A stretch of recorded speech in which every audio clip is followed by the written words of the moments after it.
Pengertian bank.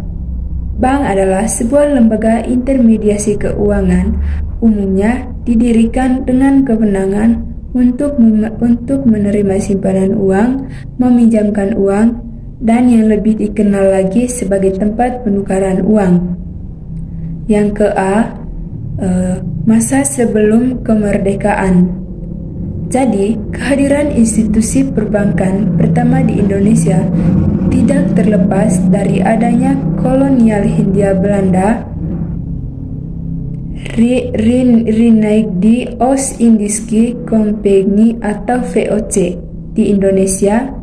VOC yaitu perusahaan induk penghimpun perusahaan-perusahaan dagang Belanda. Mereka mengukuhkan kekuasaannya di Batavia pada tahun 1619.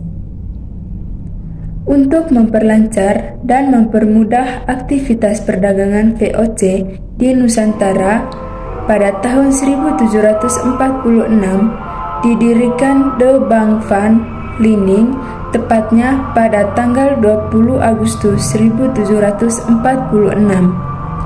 Namun, pada perjalanannya, De Bank van Liening tidak dapat beroperasi dengan baik, kemudian dilebur ke dalam Bank Courant yang didirikan pada tanggal 1 September 1752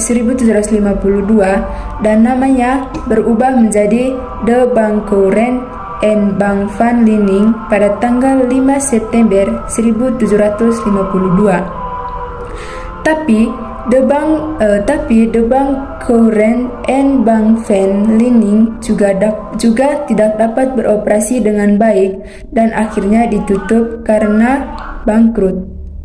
De Bank van Liening dapat kemudian berubah menjadi De Bank Courant en Bank van Liening pada tahun 1752.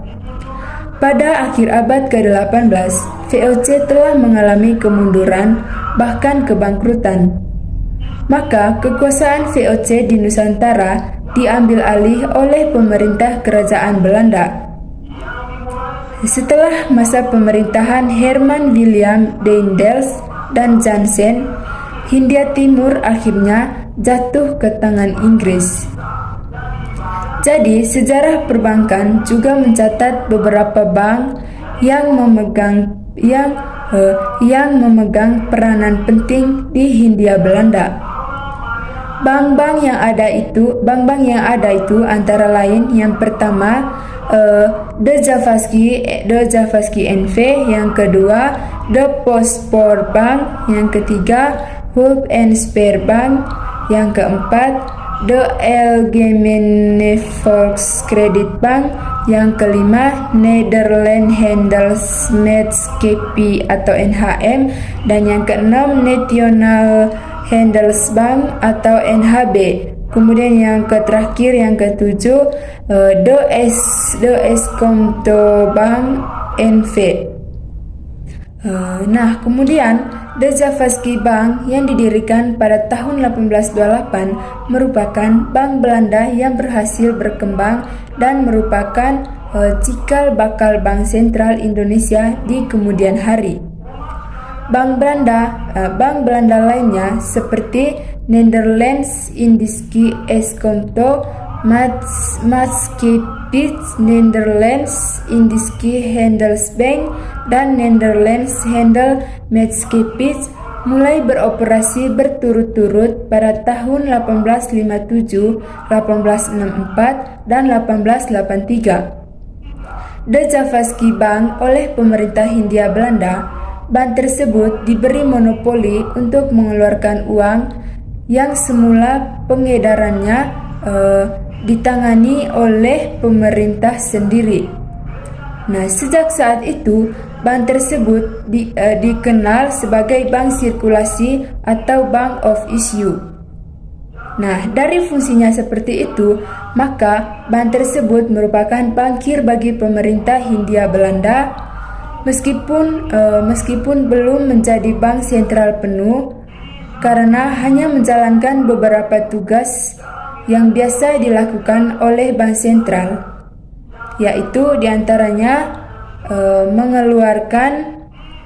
mengeluarkan dan mengedarkan uang kertas, kemudian mendiskonto wesel, surat hutang jangka pendek, dan obligasi negara, menjadi kasir pemerintah, menyimpan dan menguasai dana-dana devisa, dan bertindak sebagai pusat clearing sejak tahun 1909. Meskipun menjalankan tugasnya sebagai bank sirkulasi, tetapi tugas sebagai bank umum pun tetap dijalaninya, sehingga turut bersaing dengan bank-bank lain. Sifat dualistis ini berulang kali menimbulkan berbagai kritik dengan mengemukakan alasan-alasannya, yaitu antara lain yang pertama dengan bunga yang lebih rendah daripada bank-bank lain, maka The Zavascki Bank dapat dengan mudah menarik nasabah yang terbaik. Kemudian yang kedua, persaingan oleh satu badan atau The Zavascki Bank yang karena tugasnya dapat memiliki data bank-bank lain sehingga dianggap tidak wajar. Seiring dengan perkembangan perekonomian Nusantara, beberapa bank asing lainnya mulai pula melakukan operasinya, yaitu sebagai berikut. Yang pertama, The Carteret Bank of India, Australia and China, Batavia tahun 1862.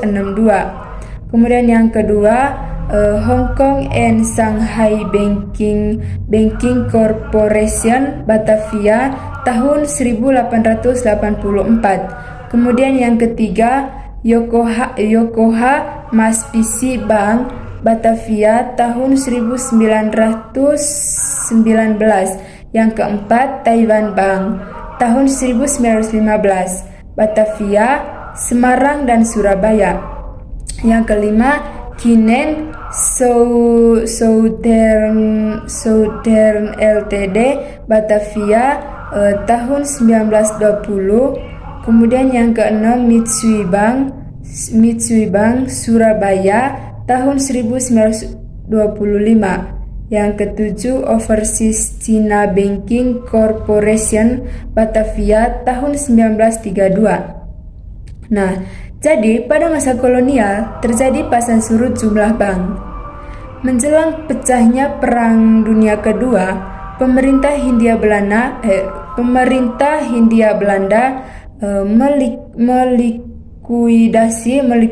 melikuidasi tiga bank Jepang yang beroperasi saat itu.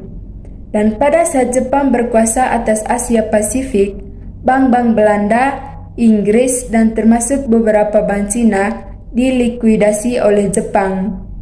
Jepang yang memerintah hanya mengakui pemerintahan Jepang yang mengendalikan seluruh keuangan dan sistem perbankan hanya ada satu bank yang beroperasi oleh putra Indonesia, yaitu Bank Rakyat Indonesia atau Allgemeine Volkskredit Bank yang namanya Jepang Siomin Ginko. The Zavascki Bank pada zaman Belanda ini merupakan bank yang bertindak sebagai bank sentral dan pada zaman penjajahan Jepang, bank tersebut itu dikuasai oleh pemerintahan tentara Jepang. Kemudian setelah merdeka, bank tersebut kemudian beroperasi lagi. Bahkan selama beberapa tahun berfungsi lagi sebagai bank sentral, meskipun berkedudukan sebagai badan usaha swasta dan sebagian sahamnya ada di tangan asing. Nah, mengingat hal-hal demikian, maka dilakukan nasionalisasi The Zavascki Bank berdasarkan Undang-Undang Nomor 24 Tahun 1951 tentang nasionalisasi The Zavascki Bank. Undang-undang tersebut itu disahkan tanggal 6 Desember 1951. Kemudian yang ke B, masa awal kemerdekaan dan Orde Lama. Nah, jadi teman-teman, situasi kemerdekaan pada tanggal 17 Agustus 1945 membawa angin segar bagi bangsa Indonesia untuk menggerakkan roda perbankan dengan melakukan nasionalisasi terhadap perbankan yang ada. Dengan berhasilnya sekutu mengalahkan imperialisme Jepang, kemudian mengembalikan bank-bank Belanda dan bank-bank asing muncul kembali, dan lembaga-lembaga perbankan lainnya. Kemudian izin pembukaan bank Belanda di wilayah Indonesia itu dikeluarkan pada tanggal 2 Januari tahun 1946 oleh Gubernur Jenderal Hindia Belanda. Nah, kemudian bank-bank Belanda pun kembali beroperasi di beberapa wilayah Indonesia. Selain itu, pemerintah dengan Undang-Undang Nomor 2 PRP tahun 1959 melakukan sandering uang pada tanggal 25 Agustus dengan menurunkan nilai uang pecahan Rp50 dan Rp1.000 menjadi Rp50 dan Rp1.000 serta melalui Undang-Undang Nomor 3 PRP tahun 1959. Yang selanjutnya, perbaikan perbankan pada pemerintah Orde Baru dimulai dengan memperkuat perundang-undangan yang mengatur perbankan, baik berupa penggantian maupun membuat undang-undang yang baru, misalnya membuat peraturan yang baru berupa Undang-Undang Nomor 14 Tahun 1967 tentang pokok-pokok perbankan, sedangkan yang berupa penggantian peraturan yang lama yaitu berupa Undang-Undang Nomor 13 Tahun 1968. Kemudian yang berikutnya itu sistem perbankan modern. Di sini kita akan menjelaskan materi perbankan modern. Nah, setelah terjadinya krisis ekonomi yang diikuti dengan tumbangnya pemerintahan Orde Baru, maka sistem perbankan mulai mengkaji kelonggaran sistem perbankan sebelumnya dengan melakukan pengawasan ketat yang juga melibatkan penyandang dana dari IMF atau International Monetary Fund. Sehingga dibentuklah BPPN atau Badan Penyihatan Perbankan Nasional. Nah, berdasarkan keputusan Presiden nomor 27 tahun 1998 tentang pembentukan BPPN, lembaga ini dibentuk dengan tugas pokok untuk penyihatan perbankan, penyelesaian aset bermasalah, dan mengupayakan pengembalian uang negara yang tersalur pada sektor perbankan. Karena itu, kinerjanya yang dinilai kurang memuaskan. Pada masa pemerintahan Presiden Megawati Soekarno Putri, lembaga ini itu dibubarkan pada tanggal 27 Februari 2004. Berdasarkan keputusan Presiden nomor 15 tahun 2004 tentang pengakhiran tugas dan pembubaran BPPN.